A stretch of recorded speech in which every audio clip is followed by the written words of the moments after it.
वो भंवरा दिन में विभिन्न फूलों का रस पीते हुए लगभग शाम के समय और एक कमल के फूल पर बैठ जाता है। खिला हुआ एक कमल का फूल है, लोग ध्यान से आप कल्पना करें, खिला हुआ एक कमल का फूल है और जो भंवरा है वो उड़ता हुआ आता है और उस फूल पर आकर के बैठ जाता है। वो उस फूल के रस को पीता, कमल के फूल के रस को पीता है और रस को पी करके थोड़ा आलस्य में आता है या कह सकते हैं नशे ऐसी स्थिति में आ जाता है और वो फूल के रस को पीते पीते आलस्य में और वहीं पर फूल पर बैठा रहता है अंदर पंखुड़ियों के बीच में जाकर के। लेकिन जैसे ही सूर्यास्त होता है, दिन की समाप्ति होती है और शाम का समय हो जाता है, रात्रि होने वाली है, तो जैसा कि हम सभी जानते हैं कि जो कमल का फूल है वो जब रात होती है, सूर्यास्त होता है, तो कमल का फूल जो है वो क्या हो जाता है, हाँ सही बताया कुछ बच्चों ने, वो बंद हो जाता है। ठीक है, बंद हो जाता है कमल फूल रात को, और जब सुबह को सूर्य निकलता, सूर्य किरणें उस पर पड़ती हैं, तो वो धीरे धीरे इस तरह से फूल वो फिर खिल जाता है। हुआ क्या, वो भंवरा फूल के रस को पीता है, उसमें बैठ जाता है और भूलवश या आलस्य में उसमें बैठा रहता है। उधर शाम हो जाती है, सूर्य अस्त हो जाता है और जब अस्त हो जाता है तो भंवरा अंदर बैठा हुआ आलस में, और वो फूल जब सूर्य अस्त होता है धीरे धीरे इस तरह से पंखुड़ी बंद हो जाती है। यानी सीधा मतलब कि जो भंवरा है फूल के अंदर बंद हो जाता है। समझ लिया इतना कि भंवरा फूल के अंदर बंद हो जाता है, और जो बंद हो जाता है, रात हो जाती है, तो बंद होने के बाद जब उसका आलस्य दूर होता है तो वो जब वो जागता है वो देखता है तो फूल बंद है, और जब फूल बंद है तो निकल नहीं पाता भंवरा, और निकल नहीं पाता तो वो फिर विचार करता है अपने मन में कि भंवरा फूल पर बैठा हुआ, उसने रस पिया, आलस्य में आया और सूर्यास्त होकर फूल बंद हुआ और भंवरा फूल के अंदर बंद हो गया। लेकिन जब उसका आलस्य खत्म हुआ तो फिर जब वो जागा, उसने देखा कि फूल के अंदर बंद हो, तो उसने मन में अपना विचार किया। और क्या विचार किया, वो इस श्लोक की पहली लाइन से बात शुरू होती है। मैंने भूमिका इसलिए बताई है कि जिससे आप जो पहली लाइन है उससे सीधे अर्थ को समझ लें। ठीक, भंवरा का विचार करता है, रात्रि गमिष्यति, रात्रि का अर्थ रात, गमिष्यति चली जाएगी, बीत जाएगी। तो भंवरा क्या सोचता है अपने मन में कि रात्रि हो गई है, फूल में बंद हो, तो क्या होगा, रात्रि गमिष्यति, कि भाई कुछ समय बाद रात्रि जो है वो बीत जाएगी। ठीक सोचा उसने, गलत? ठीक सोचा कि यही होगा, तो उसने रात्रि गमिष्यति, रात बीत जाएगी। भविष्यति, भविष्यति होगा, क्या होगा, सुप्रभातम, सुप्रभातम, सुंदर, प्रभात माने, हाँ प्रभात माने सवेरा, सुबह। भविष्यति सुप्रभातम, सुंदर सवेरा होगा। दो बातें पहली लाइन में आई, रात्रि गमिष्यति, रात बीत जाएगी, भविष्यति सुप्रभातम, सुंदर सवेरा होगा। भास्वरो उदेष्यति, भानु यानी सूर्य क्या होगा, उदेष्यति उदय होगा, सूर्य उदय होगा। हसिष्यति पंकजादि, हसिष्यति खिलेगा या खिलेंगी, पंकजा, पंकज यानी कमल, अली माने पंखुड़ियां, और कमल की जो पंखुड़ियां क्या करेंगी, खिल जाएंगी। तो रात्रि बीत जाएगी, सुंदर सवेरा होगा, सूर्य उदय होगा, और उससे सूर्य उदय में कमल का जो फूल है वो खिल जाएगा। तो कमल का फूल जब खिल जाएगा तो आप समझो क्या होगा, भंवरा उससे बाहर निकल जाएगा। यही तो है, लेकिन कुछ और होता है। इत्थम विचिंत्यन्ति, इत्थम इस प्रकार, विचिंत्यन्ति विचार कर रहा था, करने का कोष गते द्विरेफे, फूल के अंदर बंद भंवरा इस प्रकार विचार कर रहा था। जो ऊपर बातें आई है कि रात्रि बीत जाएगी, सुंदर सवेरा होगा, सूर्य निकलेगा, उदय होगा, सूर्य उदय होगा कमल का फूल खिल जाएगा, और खिल जाएगा मतलब भंवरा उससे निकल जाएगा। लेकिन जब वो सोच रहा था तो इत्थम विचिंत्यन्ति कोष गते द्विरेफे, फूल के अंदर बंद भंवरा ऐसा विचार कर रहा था।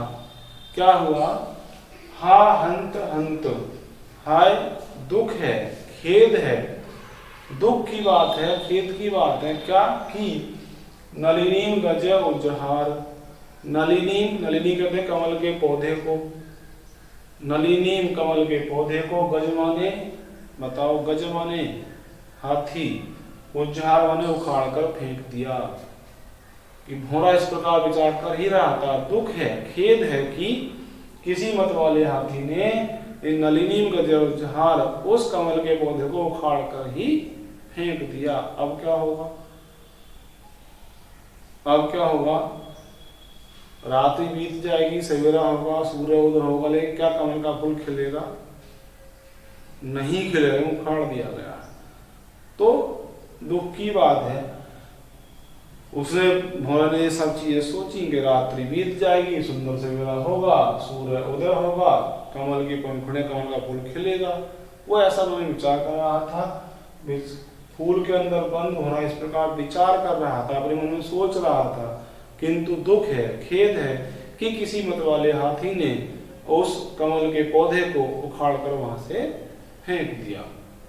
ठीक, अन्योक्ति क्या है, किस ओर संकेत किया गया है इस श्लोक के या घोड़े के माध्यम से? संकेत ये किया गया है कि प्रत्येक व्यक्ति यानी हम सब लोग जाने क्या क्या दिमाग में प्लानिंग करते हैं, क्या क्या हम भविष्य योजनाएं बनाते हैं, लेकिन वो योजना पूरी हो भी जाती है, योजना बीच में भी रह जाती है, कि जैसा हम सोचते हैं उससे अलग भी कई बार हो जाता है। तो वही बात यहाँ पर दिखाई है कि व्यक्ति अपने मन में अनुमान करता है, व्यक्ति अपने मन में कल्पना करता है, व्यक्ति अपने मन में अपने योजना बनाता है जीवन भर की, ऐसा करूंगा, फिर ऐसा हो जाएगा, फिर ऐसा करूंगा, ये होगा, फिर इसका ये ऐसा होगा। व्यक्ति बहुत सारी योजनाएं मन में बनाता है, दिमाग में कल्पनाएं करता है, लेकिन कभी कभी क्या है, ये वाली बात की जो घोड़े के साथ हुई, ये वाली बात भी हो जाती है कि व्यक्ति कल्पना करता है, लेकिन एक झटके में कुछ और हो जाता है। तो जो ईश्वर को मंजूर है होता वो है, हम लोग विभिन्न तरह की कल्पनाएं करते हैं, योजना बनाते हैं। यहाँ ऐसा नहीं है योजना बनाना गलत है, योजना बनाना, आगे की सोचना, कल्पना करना गलत नहीं है, अच्छा है। लेकिन यहाँ ये बात साफ है कि जरूरी नहीं है जैसा हमने सोचा है, जो हम योजना बना रहे हैं वो योजना पूरी हो जाएगी या नहीं होगी, इस बारे में कुछ भी नहीं कहा जा सकता। जैसे कि भोरे ने योजना बड़ी अच्छी बनाई और भोरे ने विचार किया कि रात्रि भी कभी न कभी बीतेगी, बंद अगर हो गया हो तो दिन भी निकलेगा, सूर्य उदय होगा, और जो कमल का फूल खिल जाएगा तो मैं निकल जाऊंगा। योजना गलत नहीं थी, लेकिन कुछ भाग्य में और था और हाथी ने उसको उखाड़ कर फेंक दिया पेड़ को। तो अब ऐसा कुछ भी नहीं होगा। वही चीजें है कि व्यक्ति अपने जीवन में अनेक कल्पनाएं करता है, अनेक योजना बनाता है, उन्हें पूरी करने का प्रयास करता है, लेकिन यदि भाग्य सहायक हो तो वो योजना पूरी भी हो जाती है और होने वाली स्थिति भी हो जाती है कि हम सोचते कुछ हो रहा है और एक क्षण में कुछ और हो जाता है। ठीक है, लेकिन कुछ भी हो हमें अच्छा सोचना है और अच्छा करना है। आज हमने इस श्लोक को पढ़ा, मैं एक बार अर्थ बोल रहा हूँ केवल, फिर आगे बात करेंगे। सोना कहता है कि उन्हें काटने छेदने से, आग में तपाने से या बाजार में बेचने से मैं दुखी नहीं होता हूँ। मेरा मुख्य दुख तो केवल एक ही है और वह मुख्य दुख है कि जब लोग मेरी तुलना रत्ती जैसी तुच्छ वस्तु से करते हैं तो मैं बहुत दुखी होता हूँ। इसका मैं समझता हूँ ज्यादा जरूरत तो नहीं रही समझाने, फिर भी एक बार समझ लें, बहुत महत्वपूर्ण श्लोक है। रात्रि बीत जाएगी, सुंदर सवेरा होगा, सूर्य उदय होगा, कमल का फूल खिलेगा।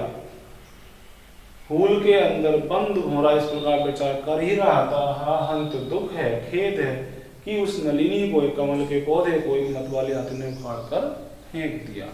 ये आज के श्लोकों का अर्थ। अब इसके बाद हमने श्लोक पढ़े हैं, इसके बाद हम 6 के 6 श्लोक का हिंदी में अनुवाद भी लिखेंगे। चलिए हिंदी अनुवाद में थोड़ी शुरुआत करते हैं, जितना भी समय बचा है आज की इस वीडियो में, और शेष जो है वो हम अगली वीडियो में इस पाठ को पूरा करेंगे।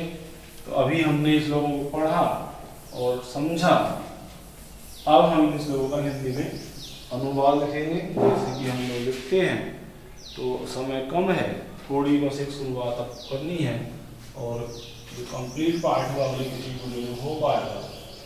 तो अब आप लिखने के हिसाब से कॉपी पेन ले लेंगे और जहाँ पहला पार्ट आपका पूरा हुआ है वाराणसी वाले पार्ट से जहाँ काम पूरा किया होगा, अगले पेज से हम लोग इस पार्ट का जो लिखने का कार्य है वो शुरू करेंगे। ठीक, द्वितीय पार्ट अनुयुक्ति विलास है। यहाँ लिख देंगे पाठ के सभी श्लोकों का, पाठ के सभी श्लोकों का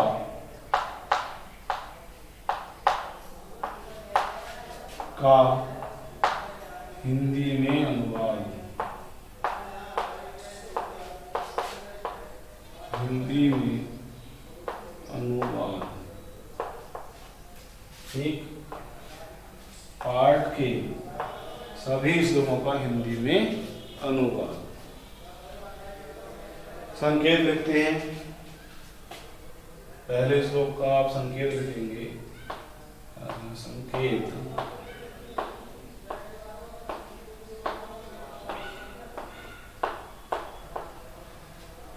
संकेत में हम लिखेंगे नितराम, पहला शब्द लिखेंगे नितराम,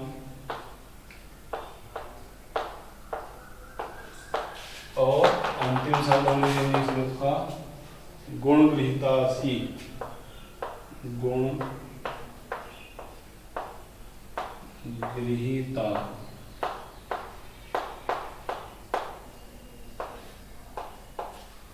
गुण गृहीता सी।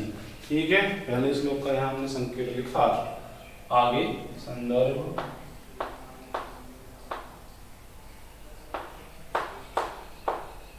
संदर्भ जैसा हमने पिछले पाठ में लिखा है उसी तरह से हम इस पाठ का भी संदर्भ और लिखेंगे। संदर्भ लिखेंगे प्रस्तुत, क्या है ये श्लोक है तो श्लोक लिखेंगे प्रस्तुत श्लोक, प्रस्तुत श्लोक हमारी पाठ्य पुस्तक, हमारी पाठ्य पुस्तक हिंदी के संस्कृत खंड, इसका आप ब्लैक पेन से लिखेंगे खंड को, संस्कृत खंड में संकलित, संस्कृत खंड में संकलित